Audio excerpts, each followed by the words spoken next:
چاند دیکھ کر روزہ رکھو، چاند دیکھ کر افطار کرو. یہ حدیث ہے اللہ کے نبی صلی اللہ علیہ وسلم کی.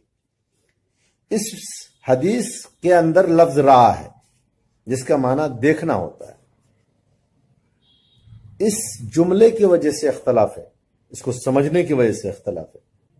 یہاں ایک لفظ سے دو استدلالات ہو رہے ہیں، دونوں بالکل ایک دوسرے کے خلاف استدلالات ہو رہے ہیں. اسلام کا یہ اصول نہیں ہے، یہ قاعدہ نہیں ہے کہ ایک ہی لفظ سے ہم کسی چیز کے حلال ہونے اور اسی لفظ سے حرام ہونے کی کیا کریں، استدلال کریں. یہ نہیں ہو سکتا. لفظ را ہے میرے بھائیو. اختلاف کی وجہ اس کو سمجھنے میں ہے جس کا معنی لوگ صرف آنکھ سے دیکھنا لے کر بیٹھے ہوئے ہیں. حالانکہ را کا معنی آنکھ سے دیکھنا ہوتا ہے، لیکن صرف آنکھ سے دیکھنا نہیں ہوتا. را کا معنی شہادت اور علم کے معنی میں بھی استعمال ہوتا ہے. اس لیے جس نے آنکھ سے چاند دیکھا یا جسے دو شخص کی شہادت مل گئی، ایک شخص کی شہادت مل گئی، چاند کا علم حاصل ہو گیا، تو اب اس کے اوپر روزہ رکھنا فرض ہے. فرض ہے. را تینوں معنوں میں استعمال ہوتا ہے. لیکن لوگ را کا معنی پکڑ کر لے کے بیٹھے ہوئے ہیں کہ ہم نے نہیں دیکھا، اپنے علاقے میں نہیں دیکھا، جو بلا دلیل من گھڑنت بات ہے. کہاں تک اس کا اطلاق کریں گے بھائی میرے؟ کہاں تک دکھا؟ یہ کبھی لوگوں کو بتایا ہے آپ نے کہ کہاں تک چاند دکھ سکتا ہے اور کہاں سے رمضان نہیں ہے؟ وہ حد متعین کر کے آپ نے نہیں بتائی کبھی. صرف ان یتبعون الا الظن، گمان میں پڑے ہوئے. تو میں یہ کہہ رہا تھا کہ یہ لفظ کیا را جس کو سمجھنے کی وجہ سے اختلاف ہوا، کیا مانا کرے لوگ کہ ہم نے نہیں دیکھا، مطلب آنکھ سے دیکھنا.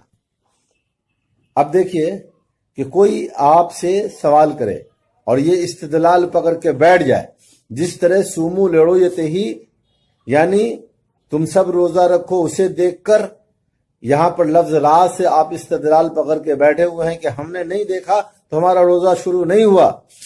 ٹھیک اسی طرح سے کوئی آپ سے سوال کرے اور یہ استدلال پکڑ کے بیٹھ جائے کہ اللہ کے نبی صلی اللہ علیہ وسلم نے فرمایا سلو کما رأیتمونی اصلی، نماز ویسے ہی پڑھو جیسے مجھے پڑھتے ہوئے دیکھا ہے، جیسے مجھے دیکھتے ہو ویسے ہی نماز پڑھو. یہاں بھی لفظ را ہے. میرا محل استدلال را ہے نا. سلو کما رأیتمونی اصلی، نماز ویسے ہی پڑھو جیسے مجھے پڑھتے ہوئے دیکھتے ہو. اللہ کے نبی نے فرمایا. اگر آپ سے کوئی سوال کرے اور یہ پوچھے کہ یہاں اللہ کے نبی فرما رہے ہیں مجھے دیکھتے ہو ویسے نماز پڑھو، تو ہم نے نبی کو دیکھا ہی نہیں، آپ کہہ رہے کہ ہم نے چاند دیکھا نہیں تو روزہ کیوں رکھیں؟ ویسے ہی کوئی کہے کہ ہم نے نبی صلی اللہ علیہ وسلم کو نماز پڑھتے ہوئے دیکھا ہی نہیں تو نماز کیوں پڑھیں؟ جو دیکھے سو پڑھیں. تو آپ کہ اچھا، تو جنہوں نے دیکھا انہوں نے مجھے بتا دیا اس لیے ہم نماز پڑھ رہے ہیں، جو بالکل صحیح بات ہے. تو میں بھی یہی کہوں گا کہ جنہوں نے دیکھا انہوں نے مجھے بتا دیا، خبر مجھے مل گیا، مجھے روزے کا آغاز کرنا ہے. اور قرآن میں ایک جگہ اللہ نے فرمایا اعوذ باللہ من الشیطان الرجیم بسم اللہ الرحمن الرحیم الم تر کیف فعل ربک باصحاب الفیل.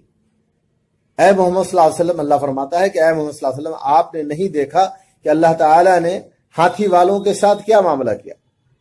نہیں دیکھا. کیا ترجمہ کریں گے؟ نبی صلی اللہ علیہ وسلم نے آنکھ سے دیکھا. علم ترا یہاں بھی ہے، کیا یہاں بھی را ہے؟ کیا آپ نے نہیں دیکھا؟ تو کیا آپ ترجمہ کریں گے کہ نبی صلی اللہ علیہ وسلم نے آنکھ سے دیکھا اصحاب فیل کے ساتھ جو اللہ نے معاملہ کیا؟ نہیں، وہ علم ہے، شہادت ہے، خبر ہے. اس لیے برائے کرم آپ را کا معنی صرف آنکھ سے دیکھنا ہرگز نہ کریں.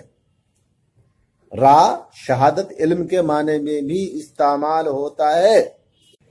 تو میرے بھائیوں، اختلاف کی بنیادی وجہ یہی اسی لفظ کو سمجھنا ہے.